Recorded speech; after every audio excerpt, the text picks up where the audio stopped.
कॉलेजमध्ये वैद्यकीय अभ्यासक्रम पूर्ण करण्याचा काळ 3 वर्षाचा 6 सत्रांचा होता. त्यातली 5 सत्र 2.5 वर्षात विभागली गेली होती. त्यानंतर विद्यार्थ्यांना एखाद्या हॉस्पिटलमध्ये काम करून प्रत्यक्षात अनुभवायचा होता. त्वचा, नेत्र, कर्ण, दंत, जठरांत, बालरोग, स्त्रीरोग अशा सगळ्या प्रकारच्या रुग्णांचं आणि त्यांना दिलेल्या उपचारांचं निरीक्षण करायचं होतं. मग त्याचा अहवाल सादर करून शेवटचं सत्र संपताना त्यासोबतच पदवी मिळवण्यासाठी शुल्क भरून अर्ज करावा लागायचा. कोणतीही एक विषय निवडून त्यावर प्रबंध सादर करावा लागायचा. 1885च्या ऑक्टोबरमध्ये आनंदीच्या कॉलेज जीवनाचं शेवटचं सत्र सुरू झालं.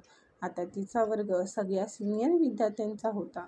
देशोदेशीच्या या सगळ्या मुलींनी खूप संघर्ष करून इथवरचा हा टप्पा गाठला होता. त्यांच्याकरता डॉक्टर डीन यांनी एक स्नेहसमारंभ आयोजित केला होता. मोठ्या हौसेने आपापल्या देशातले पारंपरिक पोशाख घालून मुलीही यात सामील झाल्या होत्या. या सत्राच्या अखेरीस त्यांना डॉक्टर ऑफ मेडिसिनची पदवी मिळणार होती. हालाकीच्या परिस्थितीत झुंज देणाऱ्या जपानची पहिली महिला विद्यार्थी केइको ओआमी, सिरियासारख्या अशांत प्रदेशातली पहिली महिला विद्यार्थी सादक इस्लामपुरी आणि आनंदी या तिघींचा त्यांच्या खास पोशाखात फोटो काढण्यात आला.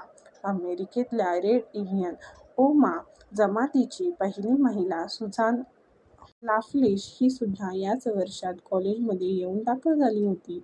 मुलींनी तिचं सुद्धा स्वागत केलं होतं बरं का. स्त्री शिक्षणाच्या तळमळीने झटणाऱ्या अनेकांच्या परिश्रमांना आता फळ येऊ लागले होते. आनंदीची कठोर परीक्षा मात्र आता प्रत्येक ठिकाणी सुरू होती. डोकेदुखी, ताप, पडसं, खोकला हे तर नेहमीच झालं होतं तिच्याकरता.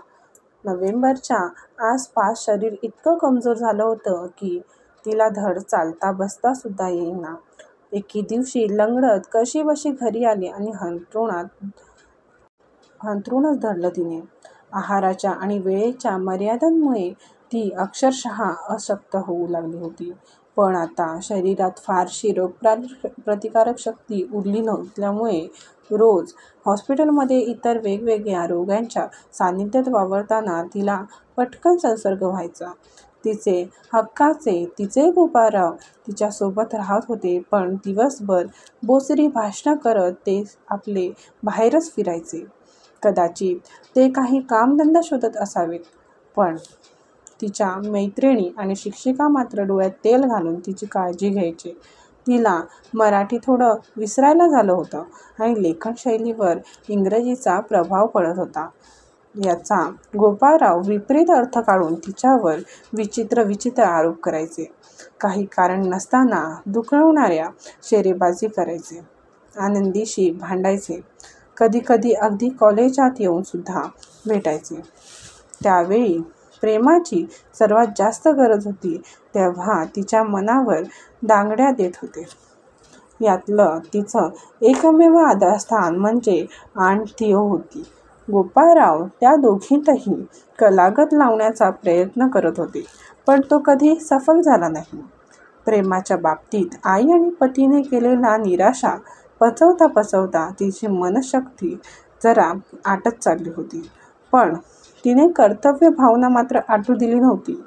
वेळोवेळी तुटणारे मनाचे तुकडे गोळा करूनही ही आपली आनंदी पुन्हा एकदा अभ्यासाला लागायची.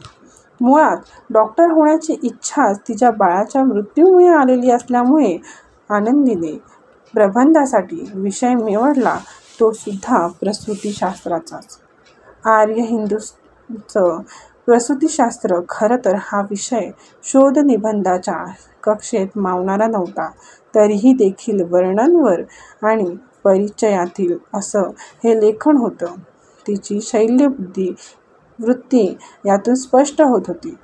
गर्भारपणाचे लक्षण, पहिलटकरींनी पाळायचे नियम, घ्यायची काळजी, गर्भपाताचे कारण, स्तनपान आणि त्याचे पर्याय, बाळरोग, बाळगुटी अशा अनेक गोष्टींचा परामर्श तिने यात घेतला होता.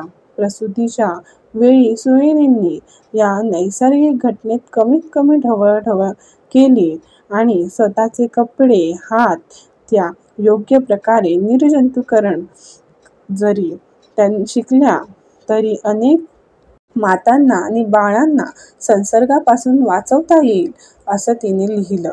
अनेक केसेस तसेच ग्रंथ संदर्भात सोबत त्यात स्वतःच अनुभवलेलं काही गोष्टीही तिने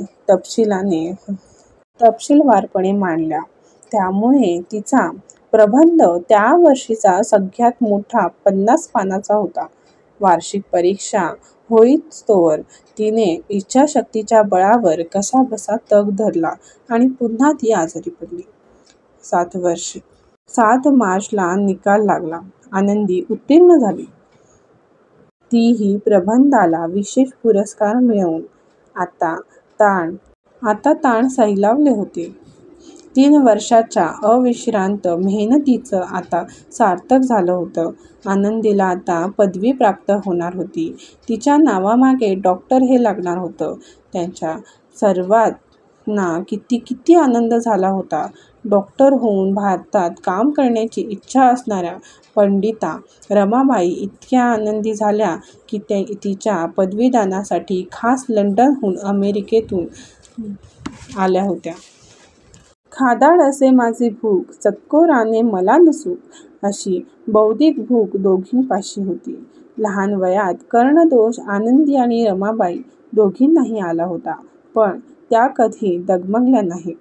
पुऱ्या भारताने वैधव्यानंतर वाईट टाकलेलं असतानाही ज्या एकमेव पत्राने त्यांना जगण्याची प्रेरणा मिळाली, त्या आनंदीसाठी आपलं कर्तृत्व समजून त्या इकडे आल्या होत्या.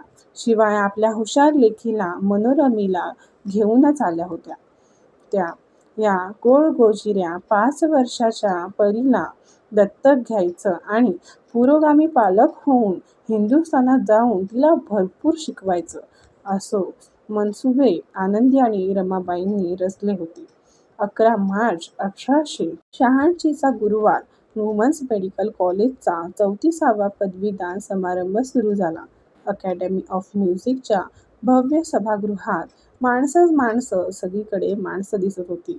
राष्ट्राध्यक्षाच्या भाषणानं जोशपूर्वक सुरुवात झाली. आजचा दिवस आनंदीचा दिवस होता. आज एका आईच्या दुःखातून जन्मलेलं हे अद्भुत स्वप्न, हे स्वप्न न राहता जिवंत झालं होतं, साक्षात अवतरलं होतं. पदवी स्वीकारण्यासाठी तिने खास असा पोशाख केला होता. 3 वर्षात पैशाची तोंडमिळवणी करताना हातात उरलेल्या सोन्याच्या पाटल्या, नथ आणि मंगळसूत्र घातलं. लग्नातली पांढरी शुभ्र जरतारीची नऊवारी साडी आणि केसातल्या तिच्यामुळे अमेरिकेत मुलींची फॅशन स्टेटमेंट ठरलेला प्रियदर्शनी खोपा.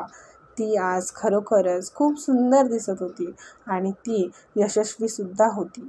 सगळ्या अर्थाने. अध्यक्ष डीन यांनी तिच्या नावाची घोषणा केली आणि टाळ्यांचा अक्षरशः पाऊस पडला. आण थियो, अंकल बेन चे डोळे आनंदाश्रूंनी भरले. गोपाळराव डगमगले.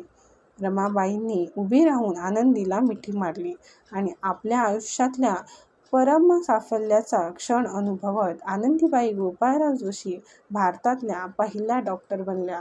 तिच्या या यशात अनेकांचे साफल्यस्तोत्र येऊन मिळाले.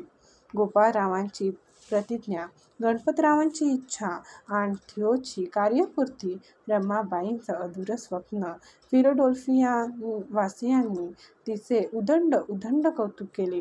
पुष्पगुच्छ, पुस्तकं, पैसे, वैद्यकीय साधनं, अनेक भेटवस्तूंचा अक्षरशः खैरात.